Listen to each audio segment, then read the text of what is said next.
All right, welcome to today's episode of Learning Math by Mistake, where I'm guaranteed to make at least one or two math mistakes, and it's your job to figure out what I did wrong. And hopefully, in that way, you'll learn some more math by watching this video. So, we have a linear word problem on the screen here. It says Daniel has a job working at Showcase Cinema in Seekonk. He deposited the same amount of money into his savings account every week, and the rest he just used as spending money. After 5 weeks, he had $1,025, and after 12 weeks, he had $2,075 in his bank account.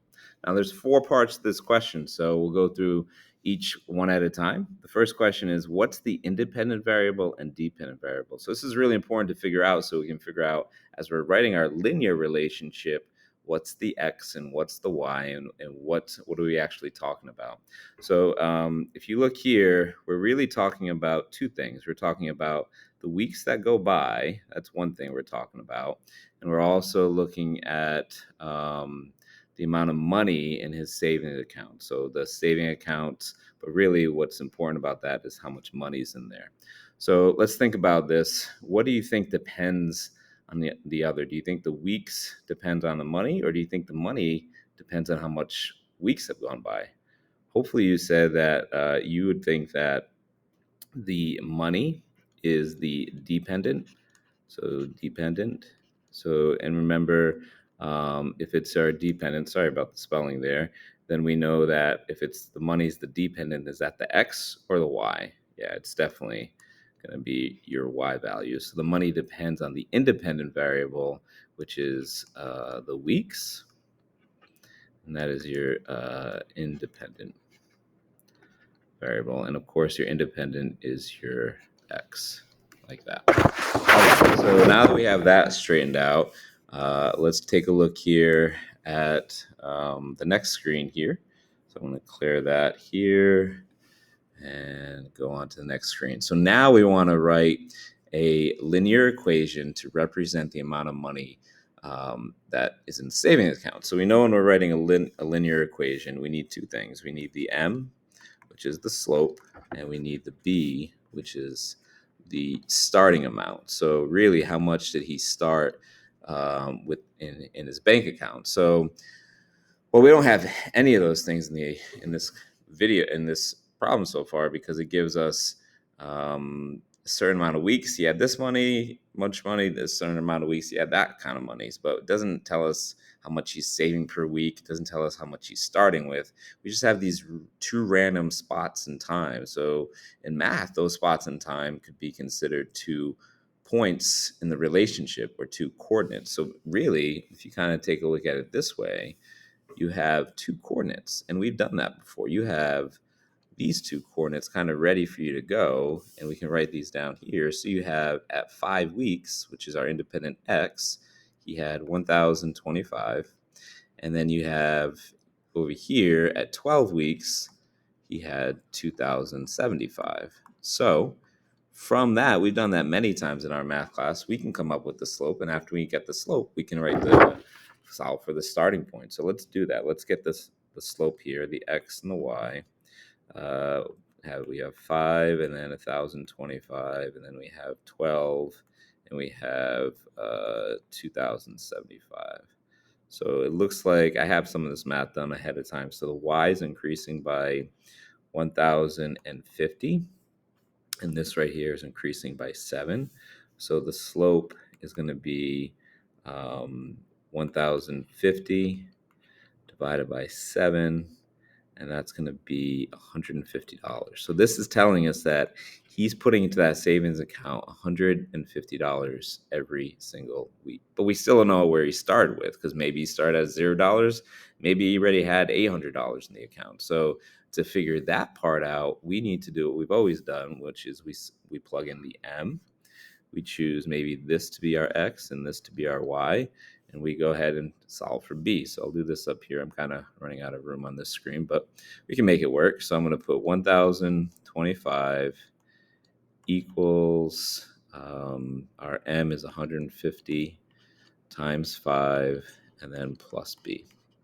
So now that 1,150 times 5, that comes out to 750.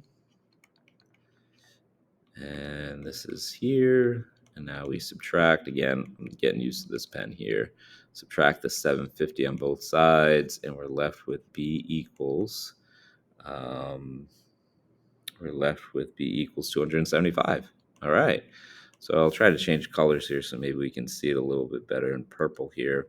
So now we have what we need. We have the slope, which is 150 bucks a week, and he started with $275 there. So now let's write the equation. I'll do that in green. So I can write it as y equals my slope 150 x plus the 275. Now that's a good linear equation.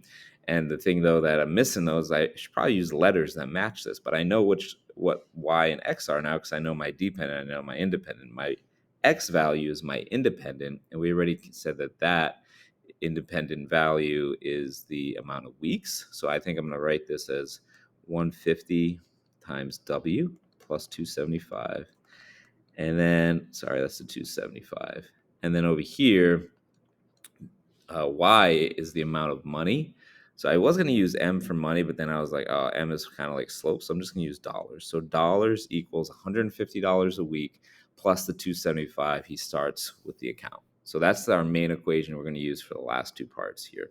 So let's go ahead and do the last two parts now. So we got here, just give me 1 second to change the screen. So how much money would he have after 1 year? Okay, let's do that. That should be fun math. Notice how I haven't had a mistake yet. I wonder if there's hint, hint, wink, wink, a mistake coming up in my next process. So here goes. So we know our equation is y, excuse me, not y. We know that it's dollars equals 150 times the W weeks plus the 275. 275. Why do I keep doing that? Like that. All right, so we got to put the dollars here. It says how much money will they have in 1 year.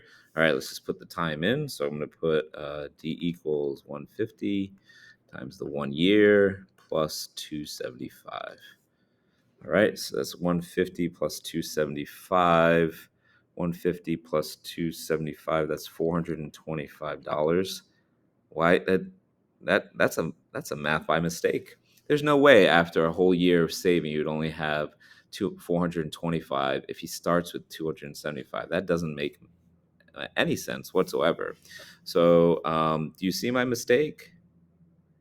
Yeah, my mistake is right here. I shouldn't have put 1 in for the amount of weeks because 1 is the actual amount of years. So I actually have to put, instead of W being 1, the amount of weeks in a year is 52. So I have to write this as D equals 150 times 52 weeks in a year plus the 275. Now we're cooking. So now when you do that, again, I have some of this written out ahead of time. This is 7,800 plus 275.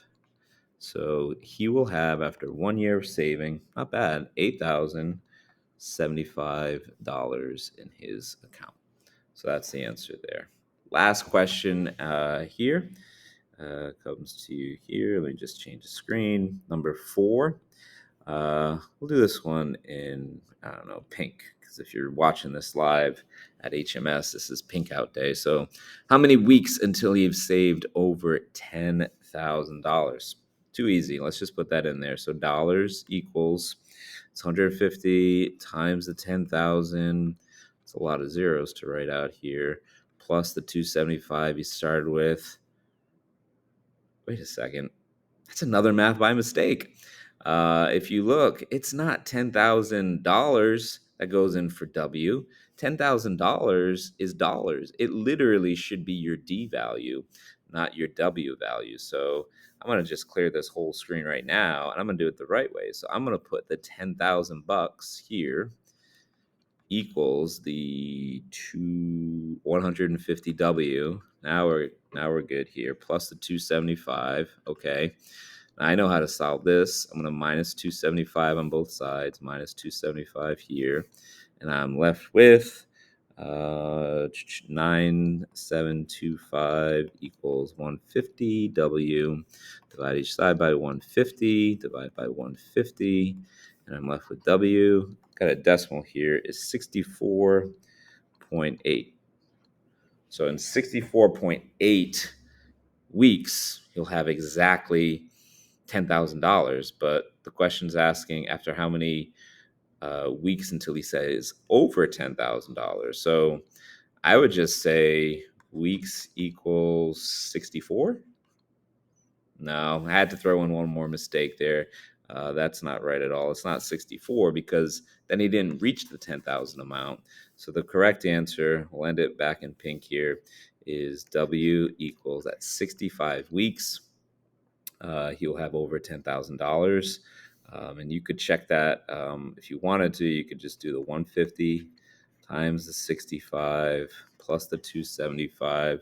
I should check that because now I'm curious to make sure we did that right. So as I grab my calculator, 150 times 65 plus 275. Perfect. Yes. He would have, good old Daniel the Saber would have $10,025 in his account. So this is brought to you by Learning Math by Mistakes. I think we made a total of 3 or 4 mistakes, and hopefully those mistakes helped you learn and understand what we did here today.